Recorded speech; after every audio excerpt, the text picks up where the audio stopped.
Western has been accused of forcing some rail commuters to endure fare rises of 50%. It coincides with anxiety over forthcoming cuts to a key branch line service. Our business correspondent Neil Gallagher reports. For years, the Cornish Railcard has helped Cornwall-based commuters get to work with a third off their fares, a significant discount that has helped a notoriously low-wage county. But from this weekend onwards, First's new local railcard will not apply to journeys before 9:30 a.m. Well, it'll mean more expense for my employer, which is the university, because I travel up 2 or 3 times a week. So yes, it'll be problematic. But I've just renewed mine, so I'm all right for a year. But it wasn't given much advance notice, so that's irritating. You surprised about it? Yeah, very surprised, very irritated. To soften the blow, First is bringing in new season tickets which will continue the 1/3 discount for commuters, but only as long as they want to go 5 days a week. Of course, many don't. It will impact on people who do part-time work. It will impact on anyone who travels slightest bit regularly before 9:30 in the morning, unless they've got a season ticket. If I want to go from Falmouth to Plymouth, say, I could cover the cost of the rail card, which is just £10, with just 3 single journeys from Falmouth to Plymouth. So great is the saving. My message to people in Cornwall is go and buy a new Cornish Railcard sometime before the offices close tomorrow, Saturday evening.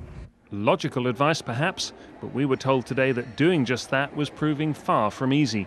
Well, apparently they're discontinuing the Cornish Railcards and they're changing it to a Devon and Cornwall Railcard.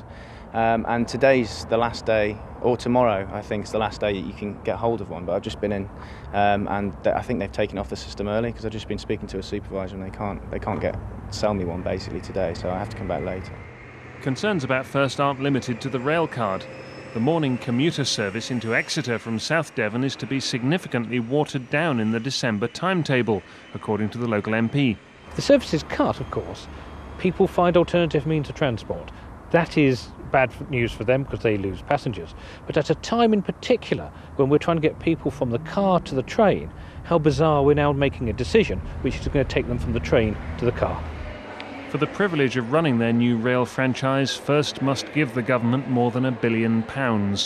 The pressures on them to save money are obvious. Neil Gallagher, BBC Spotlight, Plymouth Station. Well, earlier today I spoke to Julian Crowe from First Great Western and asked him if Cornwall's commuters were being shortchanged. Well, it depends who you are, which group of customers you are. We're not removing the rail card, we're actually merging it with the Devon rail card, and there are a number of changes that go with that. First of all, if you buy a Cornish rail card in future, you'll get a card that covers both counties, so twice the area in which you can travel at a discounted fare for the same money.